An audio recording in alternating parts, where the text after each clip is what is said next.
Bonjour, nous sommes en direct aujourd'hui du Capot avec Régis Bétoul. Donc le Capot, futur lieu incontournable de vos soirées lyonnaises. Donc Régis, quel est ton parcours? Tu as une vie assez riche, je crois, tennisman de renom, acteur. Peux-tu m'expliquer un petit peu tout ça? Ouais, volontiers. J'ai commencé jeune une carrière de tennisman. J'ai commencé d'ailleurs pratiquement sur Caluire, où on est ici aujourd'hui. J'ai commencé à l'âge de 9 ans et j'ai fait une carrière modeste, mais j'ai côtoyé des grands joueurs, puisque j'étais grosso modo dans les 20 premiers joueurs français à l'époque. Ouais, quand même. Et en fait, c'était du tennis différent déjà. On s'amusait beaucoup, on jouait beaucoup, on travaillait beaucoup sur le terrain et ça nous a permis d'atteindre des échelons qui nous ont permis à l'époque de vivre jusqu'à l'âge de 33 ans, grosso modo, où j'ai arrêté, où j'ai posé mes raquettes pour rentrer dans un business de restauration et de bar. Mm-hmm. Enfin, surtout de restauration au départ, un peu plus de bar là sur la fin. Plus de bar sur la fin, tu as eu le restaurant Les Lyonnais à Saint-Jean, ensuite l'horloge au Brotteau. Oui. Quelle est la touche Régis Bétoul en fait, qui fait que tous tes établissements ont été quand même florissants, ont bien fonctionné? Tu expliques ça comment? Alors au départ, il est vrai qu'on a toujours ce côté un peu sportif. Donc ce qui paie le plus dans le milieu, c'est que je ne suis pas un cuisinier, donc je ne peux pas être derrière les fourneaux. Donc c'est primordial pour un restaurant. Donc il faut trouver déjà les bons chefs qui sont avec toi, le bon personnel. Donc déjà, tu n'es pas tout seul. Puis après, il y a plusieurs ingrédients qui font qu'une affaire peut marcher ou ne pas marcher. Moi, j'aime bien la convivialité, un peu la fête, et j'aime bien le contact avec les gens. Donc ça, c'est mon rôle, c'est mon domaine. Ensuite, de travailler, faire des heures, faire des achats ou monter le business, ça va de pair. Mais aujourd'hui, je crois que c'est pas que Régis, c'est les gens qui t'entourent. Si tu t'entends bien déjà avec ces gens-là et que tu prends soin des gens qui viennent surtout. Mm-hmm. Je pense qu'il faut, c'est le but, c'est de prendre soin des gens qui viennent te voir et s'occuper un petit peu d'eux, si possible. C'est pas ce que je fais tout le temps, hein, parce que j'ai aussi mon caractère, je suis souvent nerveux quand ça se passe pas très bien, donc, mais dans la majorité des cas, j'essaie de vivre les bons moments avec les gens, quoi. Les gens viennent chez toi en fait comme s'ils venaient chez un copain, il y a un esprit quand même assez famille chez toi. Ouais, je pense que c'est ça, ouais. Je pense que il faut le prendre comme ça en tous les cas.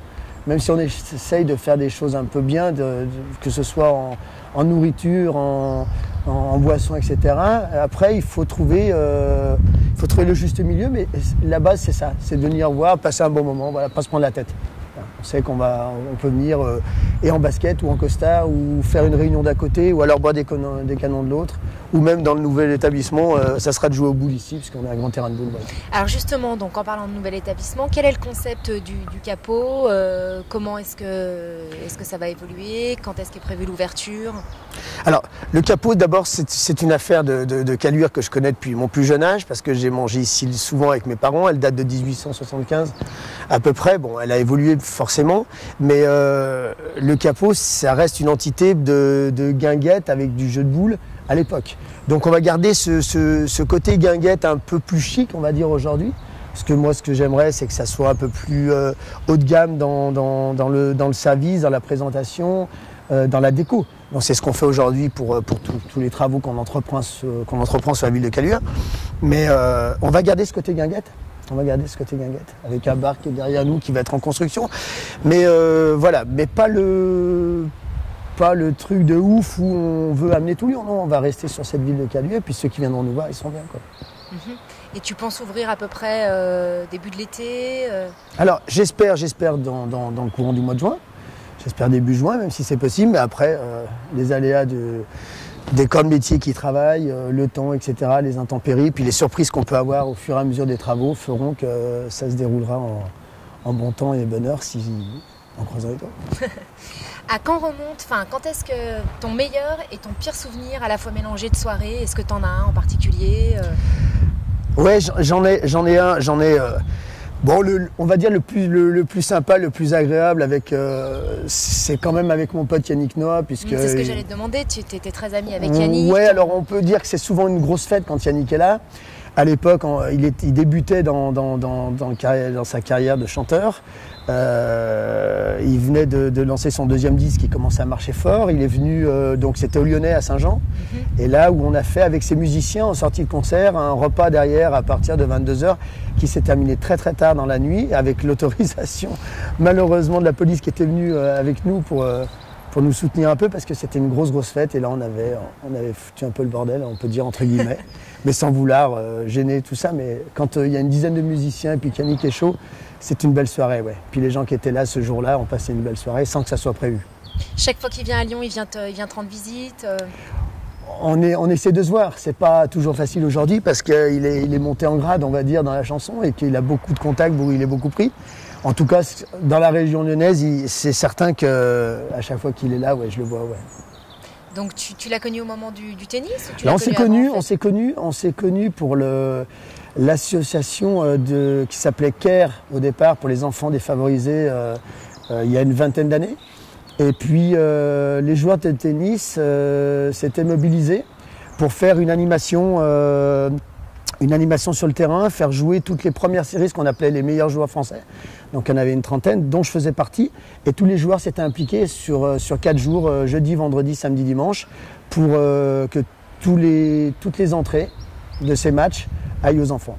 Et c'est là-dessus qu'on s'est connus, puisque j'ai fait l'animation, la première animation, je l'ai faite sur ce CARE. Et ensuite, on s'est connus avec Yannick. Et c'est la raison pour laquelle, à un moment donné, j'ai posé mes raquettes pour rester dans ce lieu festif de la restauration, du bar, puisque j'avais commencé comme ça. En même temps que je jouais, j'aimais bien ça. Voilà. Puis je crois qu'Yannick aussi aimait bien ça à l'époque. Il doit toujours aimer ça d'ailleurs. Et dans ton parcours, tu m'as pas parlé de ton parcours d'acteur ? Alors, parcours d'acteur, ça vient du restaurant où j'étais à Saint-Jean, où j'étais à côté de la Cour des Loges.